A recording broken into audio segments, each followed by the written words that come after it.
saw your notice in the boiler room. You should know Mr. Chance won't be coming back. I got no business being in there myself, but you can take a valve from the wine cellar if you want to try to stop the steam pouring out. Be careful.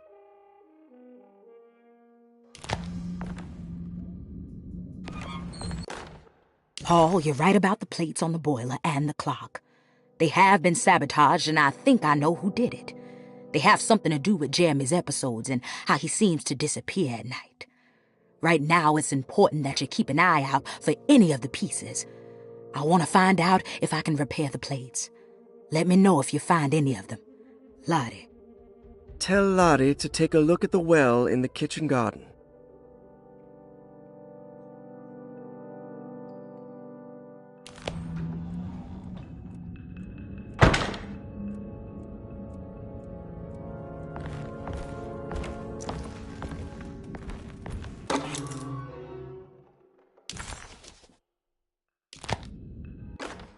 Dr. Elmore Lee Gray is DeSeto's chief doctor.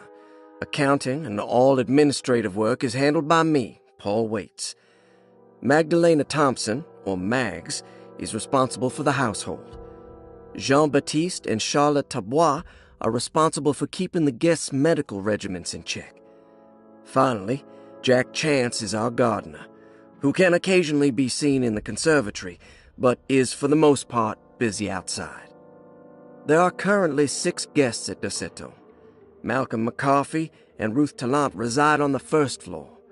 Jeremy Hartwood, Elisabetta Perosi, Grace Saunders, and of course Cassandra Beauregard live on the second floor.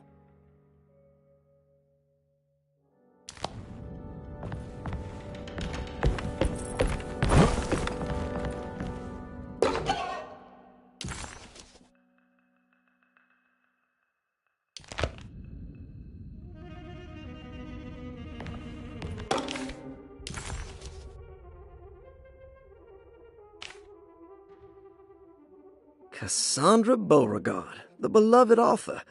Very exciting, isn't it? What do you want to put down for reason for admission? What her agent told us. Cassandra suffers from writer's block and needs to finish her moving picture script before the end of June. Mr. Chardot suggests Cassandra's heavy use of barbiturates is holding her back and risks ruining her career. And how should we summarize her personal history? Let's keep it short. Cassandra Beauregard is a beloved crime author who managed to pull herself out of poverty and into stardom. 5 years ago, she tried killing herself by jumping off a balcony. The incident left her a cripple and now relies heavily on her wheelchair. And for diagnostic impressions? Cassandra suffers chronic back pain following her suicide attempt. She self-administers morphine to keep herself ambulant, but has become addicted and the desired effect is now lost. The drug abuse clouds her mind, and she is unable to focus on real life. To save herself from this insight, she instead makes up stories to fill out the gaps in her own thought process, resembling the Korsakoff syndrome. Oh, bravo, Doctor. How will you treat her? First of all, she needs to be weaned from her drug addiction, and hopefully it will resolve her compulsive lying.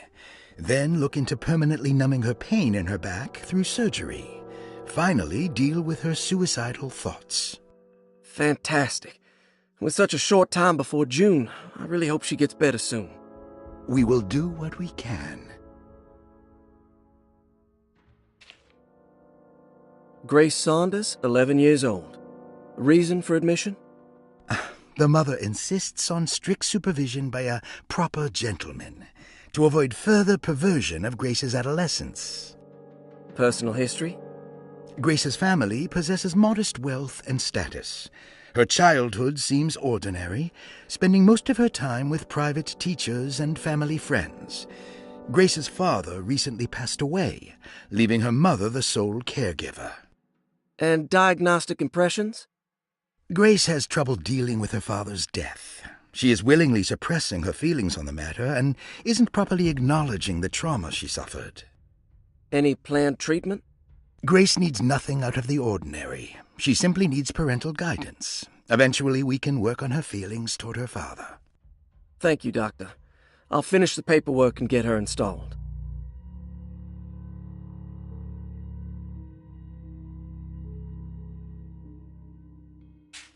Malcolm McCarthy, 54 years of age.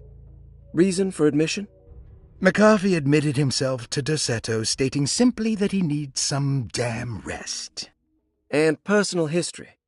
McCarthy claims he used to work as a lawyer in Baton Rouge, but says he can't go into details because of some legal dispute. His background remains largely a mystery, except for the occasional clue that he drops in conversation. Huh. And diagnostic impressions? McCarthy is an anxious man and an alcoholic. He often tells half-truths due to some deep-seated inability to trust other people. And how will you treat that? McCarthy will take some time to open up. Spending time with Jack's dog or the child should be good for him. Their harmless nature will help build his sense of trust. Thank you, Doctor. Elisabetta Perosi, 33 years old? What should I put down as reason for admission? Well, Perosi broke into Derceto and was found wandering the grand parlor. She was confused and suffered partial amnesia. She insisted she belonged here and offered to pay for her stay. Right. What do you make of her story? Perosi claims to have been a member of the Astarte artist colony some 20 years ago.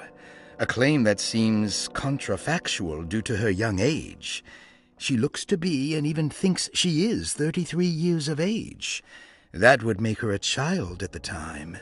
It seems fair to say that Perosi's story is untrue, deliberately so or not. Diagnostic impressions? Do you have anything? Perosi's story is peculiar because she retracted her story about the artist colony. She no longer claims to be the same person as Elisabetta Perosi. However, my staff's research has confirmed there was a Perosi at that time who was in her early 30s. I suppose this case will take some time to investigate. How will you go about it? I wanted to contact the real Perosi, but it seems the whole colony disappeared one night. September 29th, 1915, during a hurricane. I will have to take it slow and figure out what this spell of impersonation could have been. Oh, I'm sure it will all clear up eventually. Thank you, Doctor. Ruth Talon, 29 years of age. Reason for admission? Ruth's father wishes that his daughter be removed from New Orleans nightlife for the foreseeable future. He fears that her overly free spirit is tarnishing the family's reputation. Sounds simple enough. Personal history? Ruth comes from considerable wealth. Her family owns several hotels and restaurants. Unlike the rest of the family, her sense of adventure has taken her around the world, including France during the Great War as a photojournalist. The last decade, she has provoked many rumors of being a debauched flapper, bordering on nymphomania. And diagnostic impressions? Despite her father's frivolous reasons for her to be admitted, Ruth does seem to provide an interesting case. She is refreshingly open and doesn't shy away from talking about her life during the war or her continuous celebration after returning to the States. She is admittedly a sexual deviant and feels no remorse. And her treatment plan? Simply staying at Derceto should do wonders for Ruth. If not, at least for her family's reputation. Ruth doesn't need to change, but with therapy I might be able to share with her some sympathy towards her family. I doubt she will settle down and become as dull as the rest of them, but at least she might try to be more discreet in the future.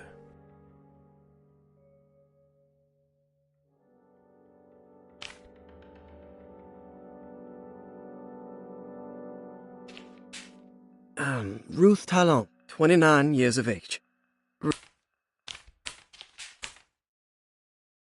Looks like all the patients are accounted for, except for Jeremy. There's no way I can get into this thing. Better leave it alone.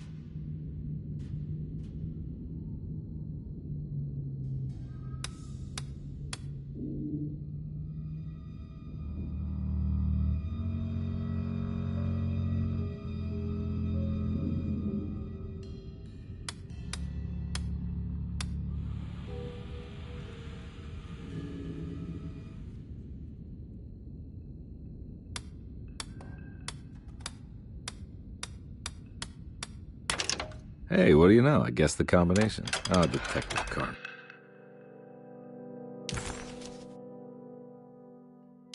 You beautiful bastard. How are you this good?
Yeah, sorry, Detective. Didn't mean to obstruct justice or anything. That's fine. You know, I'm kind of busy with my own case of a missing person. I was wondering if you've seen Grace, girl about yay high? Can't say that I have. Why are you asking? Well, I'm looking for her. Is she in trouble? No. She's just hiding somewhere.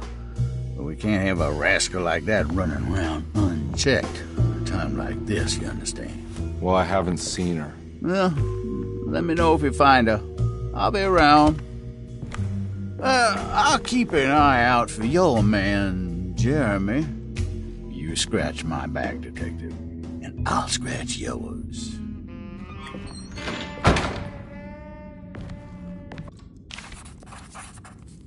McCarthy reminded Detective Conby of an old barfly he used to know. He detested him. There was no getting around it. McCarthy was going to have a hard time getting on his good side. While Detective Conby was grateful to be back at Derceto, he was eager to test his hypothesis. After having suffered through that sinister world, dressed as the French Quarter, Jeremy's writing could be read much more literally. What if Jeremy used his talisman to actually visit those places he mentioned in the book? Conby felt certain that this was the answer. He wouldn't find Jeremy hiding inside Derceto. He would be in one of those other worlds. And to follow in his steps, Conby would have to investigate the old clock and the boiler and find out what part they played.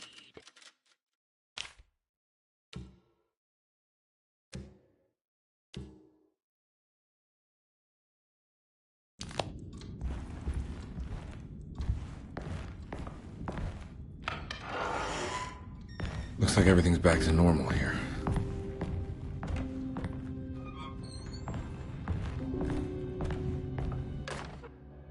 Emily's here.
Huh. How eccentric.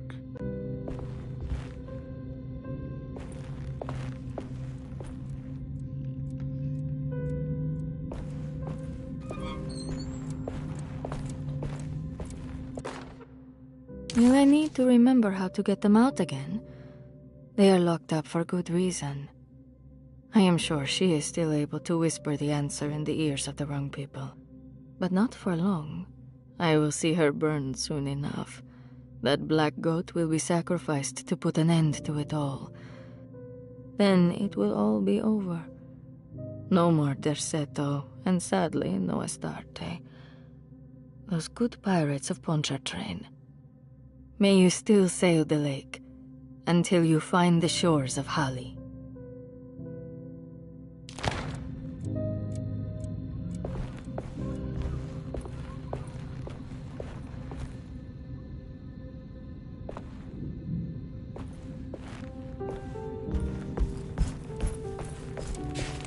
Astarte Artist Colony.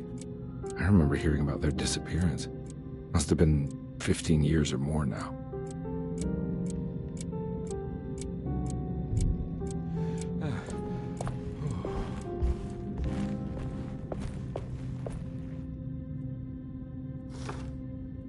These paintings got some grim-looking rot on them.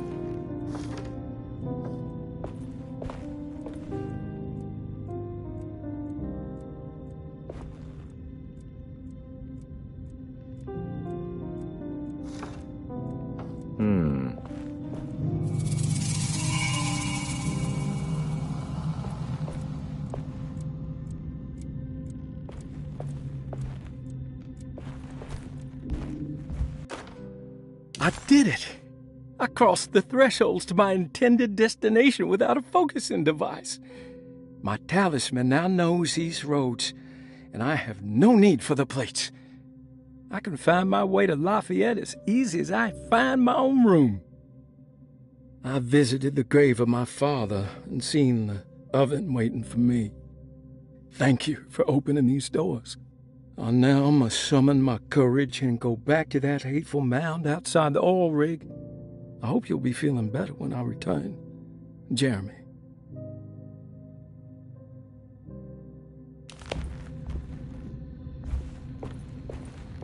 What are these symbols? Looks like alchemy or star constellations.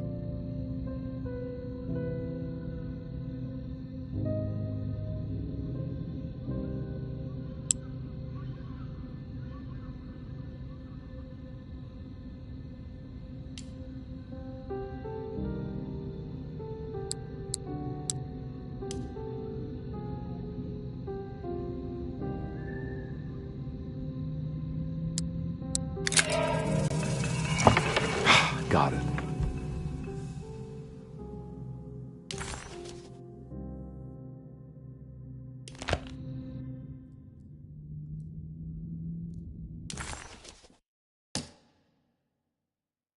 The simple astrology cipher was a favorite among the artists who lived in the house 20 years ago.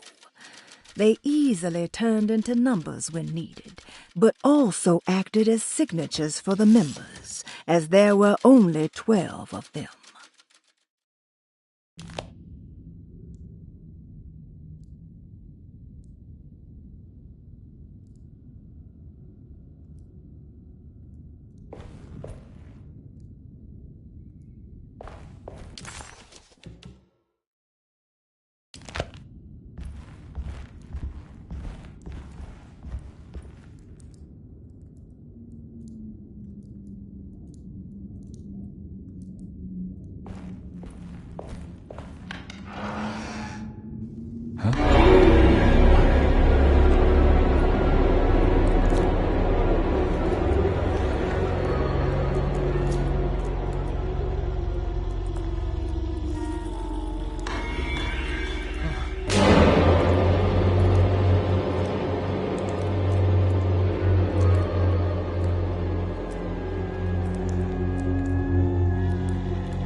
Detective Conby had a hard time understanding what had happened.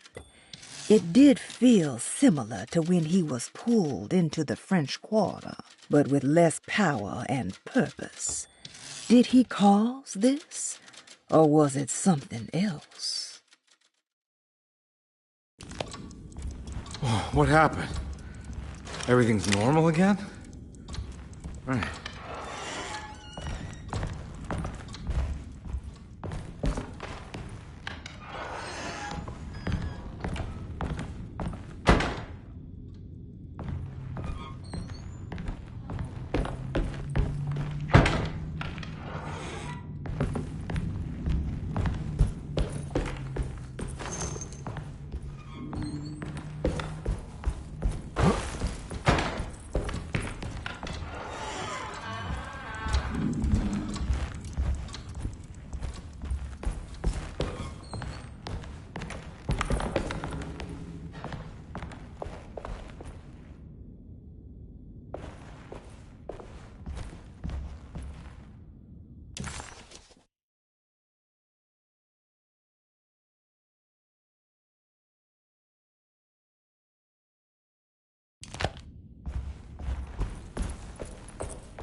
You know, Mr. Waits, I saw a piece of the plate that Liza broke.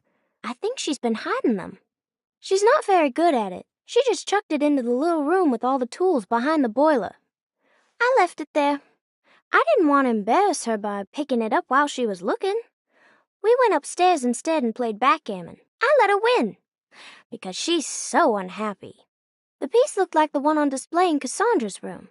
You know about that one already, right? Or is your eyesight really that fuzzy? I hope you don't feel bad about your glasses. You only look stupid when you squint. Maybe if you had more eyes, you would see these things. I wish you had all the eyes you needed. Your best and favorite guest, Grace.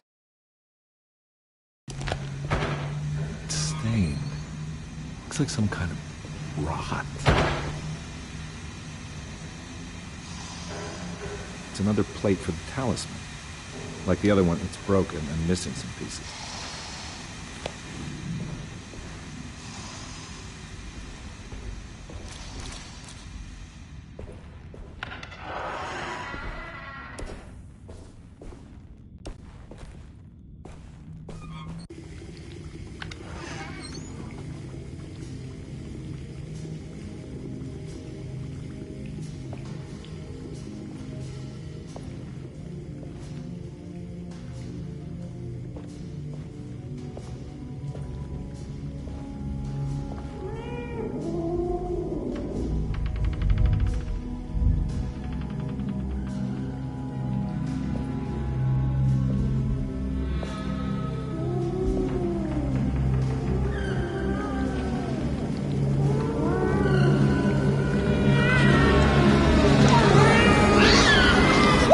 In my kitchen. I assure you. No, I'm sorry. I promise you. Mr. Hotwood is nowhere near my kitchen, and neither should you be. Don't make me kick you out of this house. Sorry. Now get out! Yeah. Conby was in shock, but also a little embarrassed. The housekeeper was furious to find him searching through the kitchen and had run him out of the room. There was something strange going on with her, but it didn't feel connected to the case, so he decided to stay out of her way.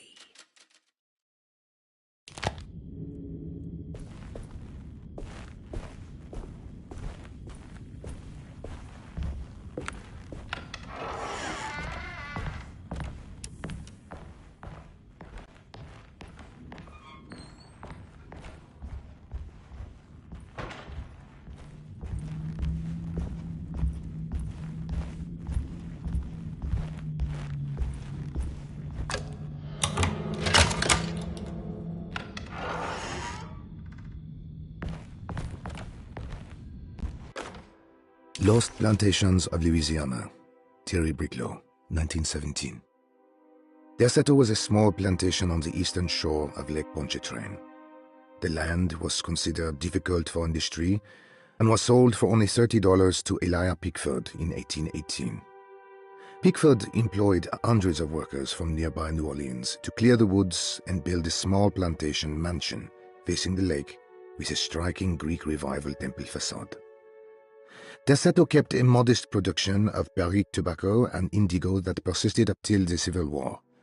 During the antebellum era, Derceto was the source of many rumors concerning voodoo and witchcraft. People who traveled the lake reported seeing people dance at night in front of bonfires, bleating and wailing. On June 17, 1862, Captain J.W. Norton of the Union Army recounts leading a raiding party from ships anchored in Lake Pontchartrain in order to seize control of Derceto and free the slaves working there. The captain was surprised to find the workers fighting back with unprecedented zeal. Norton's account describes these men and women as enraged with fanaticism. Pickford reportedly tried to placate the raiders, but was shot in the confusion. Captain Norton left the mansion burning and retreated to his ships with his men. Derceto was left in ruins for several decades. The ownership of the land was long disputed and returned to the Ledoux family in 1901. Several police reports were filed during the following years as the Ledoux tried to get rid of a camp of squatters on their land. The police made several visits to remove the trespassers, but the people kept returning. On November 1, 1907, Inspector Legras of the police charged a deadly attack in order to save several children kidnapped by the squatters. Many were killed, and even more were jailed. The following year, Ledoux rebuilt Derceto, incorporating the surviving stone foundation and adding a magnificent wrought iron conservatory. The farmland had been reclaimed by the surrounding woods, so it was no longer profitable to use as a plantation. Instead, the house was turned into an artist's colony. The Astarte Artist Colony was a successful group of artists, including figures such as painter Heinrich Cassel and poet Nora Keith. The group was also known for their beloved Mardi Gras crew called the Pirates of Pontchartrain.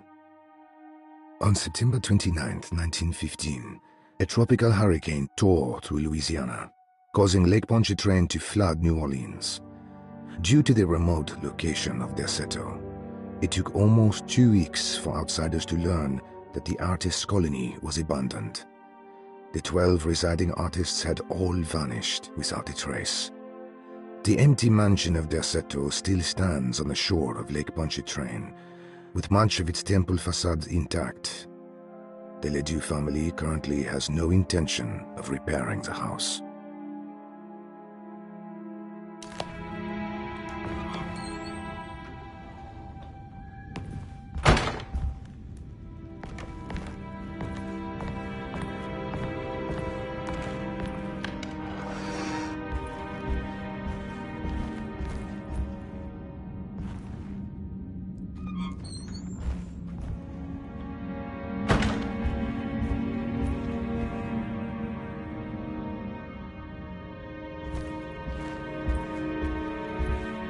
It's wedged shut.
Got it. Nice.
This must be the clock that Jeremy wrote about in the Commonplace book.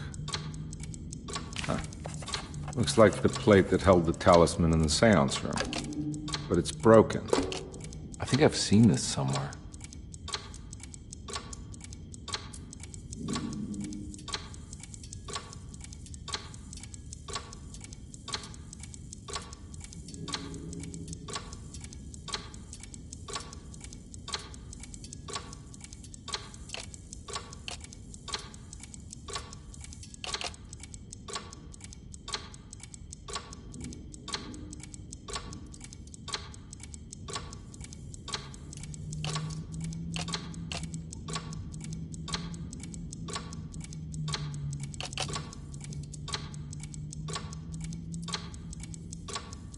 There was something in the Commonplace book about this.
I think the clock broke. Or maybe it just stopped at a very precise place.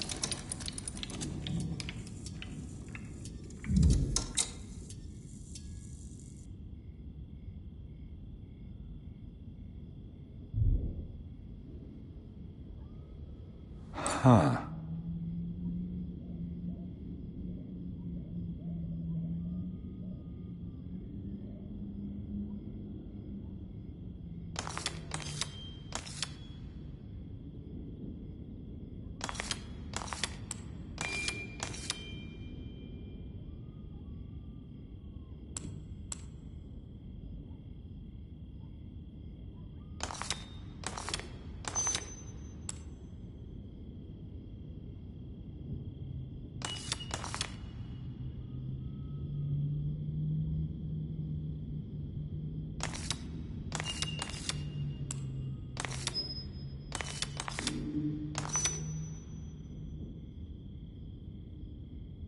There's a picture in the black glass. It's showing me something.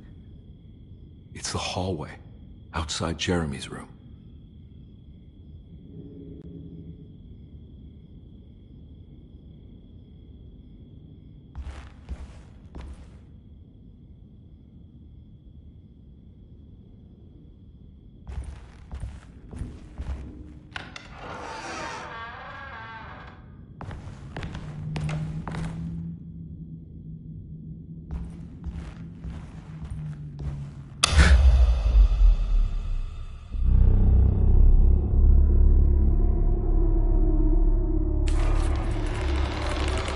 As his pride faded, Detective Conby was left with a feeling of unease. He had successfully managed to enter a whole new world. How could this be, and why did he accept this so readily? One thing was clear. There were no answers to be found by standing around questioning reality, knowing only what he read in the commonplace book. Conby headed off to look for Jeremy in the hateful mound.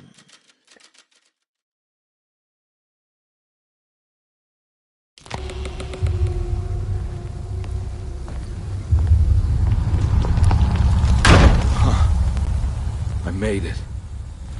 I entered another one of Jeremy's memories.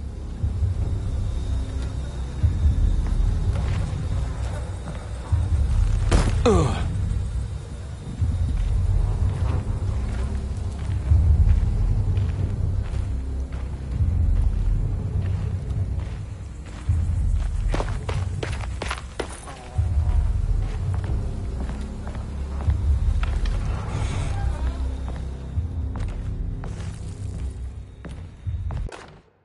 May 1923, Monday. All okay, ready for delivery. Maintenance, oil pump must be serviced. Any tampering causes large spills unless properly forestalled. Tuesday, shipment delayed but delivered. Maintenance, service bridge close to broken. Wednesday, prospectors reluctantly agreed to show the burial mound to Mr. Hotwood, a painter, who read about our finds in the papers. He means to return tomorrow and try to find a way inside. Thursday. Mr. Hotwood's efforts delayed. The workers seemed nervous about his presence. Hotwood promised not to return to the compound. Instead, he has taken up an offer by L'Officier, the riverboat captain, who means to pilot him to the site tomorrow morning. Hopefully, that's the end. Work can resume. Maintenance. Bridge from the oil tower to the bayou has collapsed. Sabotage suspected. This is the devil that guides us now.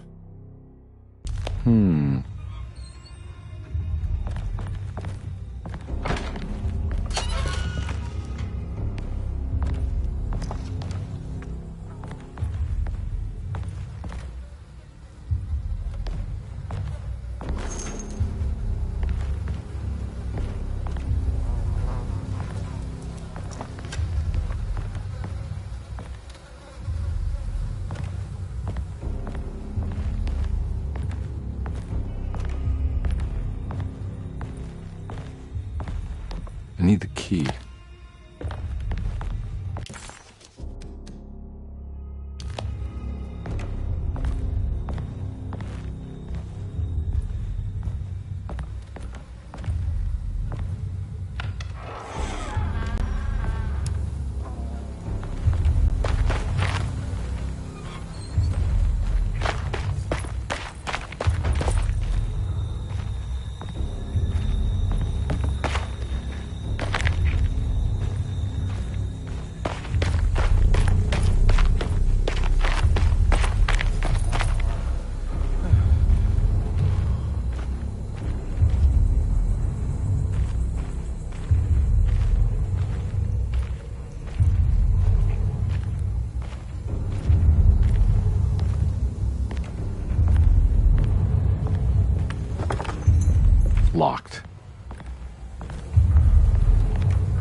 Got it.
Okay.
just need something to break it.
to the other side.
Wouldn't you rather fall to your death than go up in flames?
Don't come any closer.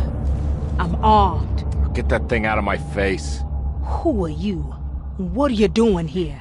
I'm just a detective trying to find something called Tarawea. You after Jeremy too? Why? I'm working for his niece. She wants to make sure he's alright. He might be unharmed, but far from alright. He's a curse upon Deseto. Here we go again. Quiet!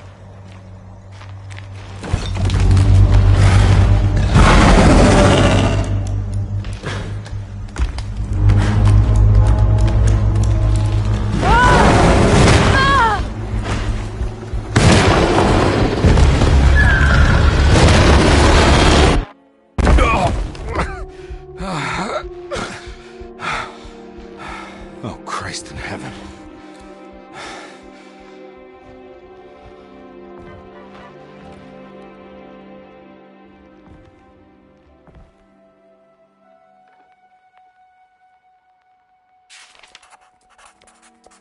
It was a bust.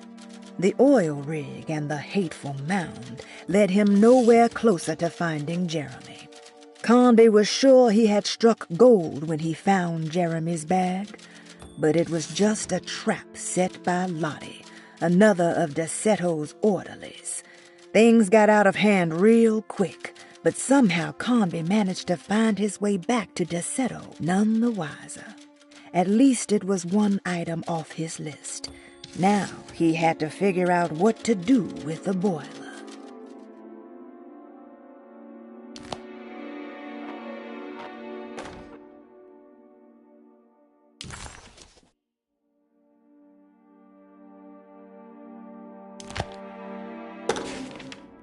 Reflections on the Power of the Verb in Certain Texts by Juan Luis Jorge.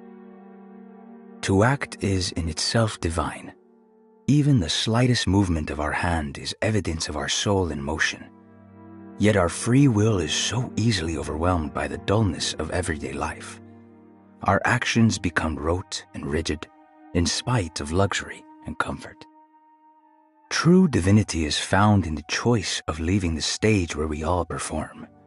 People who discover this freedom unexpectedly will be struck by the terror of this revelation and become paralyzed, or worse, turn to suicide. However, if you are able to weather that storm, you will discover that there is a divine path beyond that fear. There is a chance to dismount your destiny and make something new. Something that hasn't been planned for or predestined. There is difficulty in explaining this type of acting as it transcends our everyday choices. This isn't some banal decision choosing one career over the other, or even who I should marry. Leaving the stage, no matter how, isn't a matter of course correction.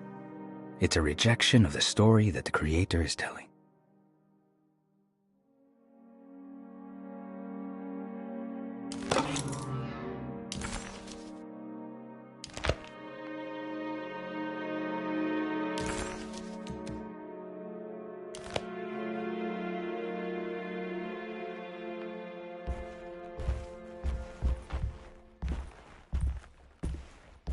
Ooh.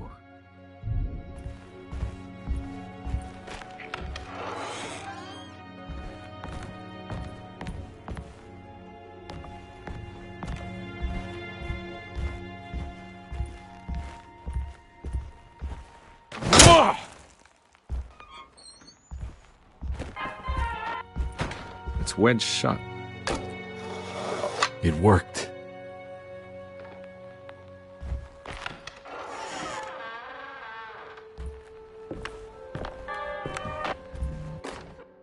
The Barlow lens. Instructions.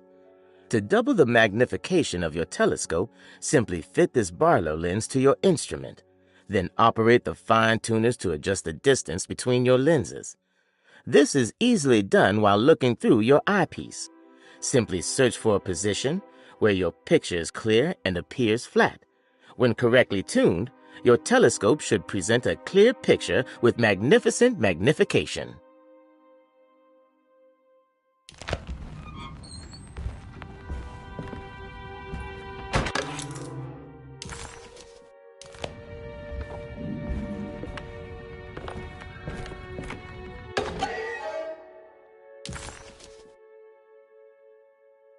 What's this? I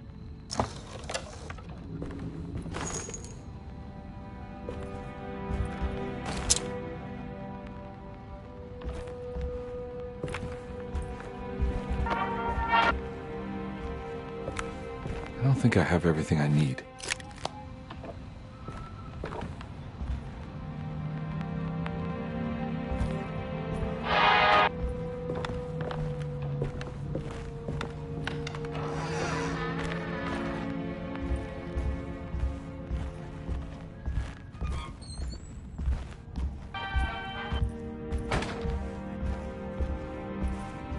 Now we're talking.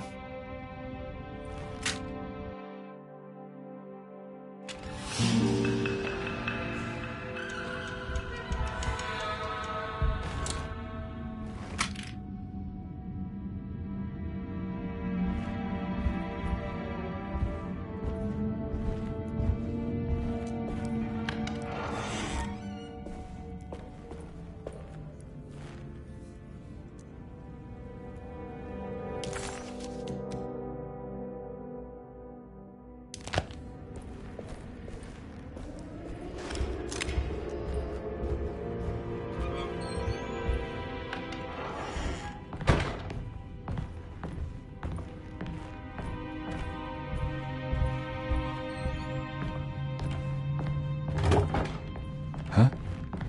What?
It worked.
Jeremy?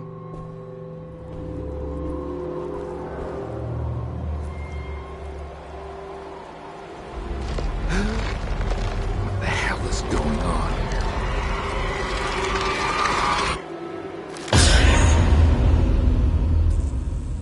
Where's the body?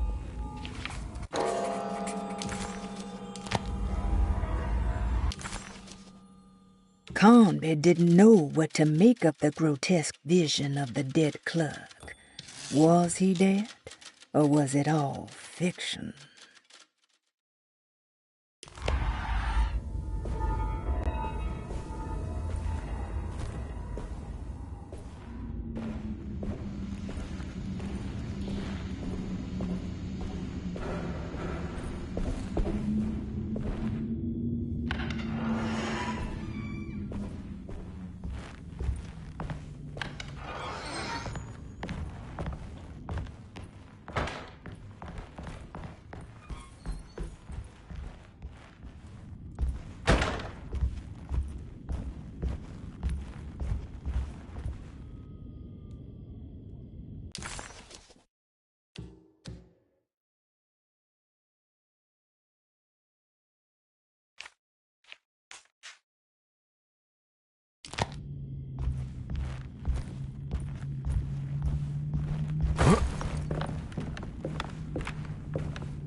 It's wedged shut. It worked.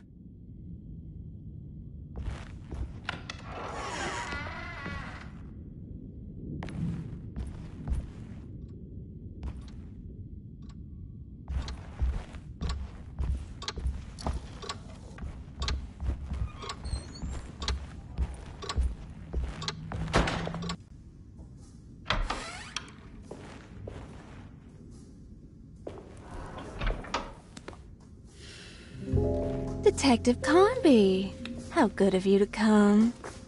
Let me pour you a drink. What happened here? This place looks like it was hit by a bomb. Welcome to the madhouse, Detective. Thanks. Did the ceiling just collapse? I heard it was something in the attic, something that was supposed to happen but didn't. How that could have such consequences is beyond me. The truth is, I don't know why the room looks like this. But I bet your friend Jeremy does. You know where I could find him? Oh, somewhere in his past, I suppose. He keeps going on about that mysterious dark man. I think he is hiding from him. Or maybe he's with him. I can't really keep up. I don't worry much. Take a look around this room. You may think it looks spectacularly devastated, but I just think it's finally found its stride. It fits perfectly with the state of this place and its loonies. The same goes for the nonsense with Jeremy. In my eyes, we finally managed to match the wild ride inside all of us. Well, I'm happy you find the evening so harmonious. I hope you don't mind me setting things right. Jeremy's business, that is. This room looks beyond my capabilities. Good luck, Detective. Hope to see you again soon. Yeah. Evening, miss.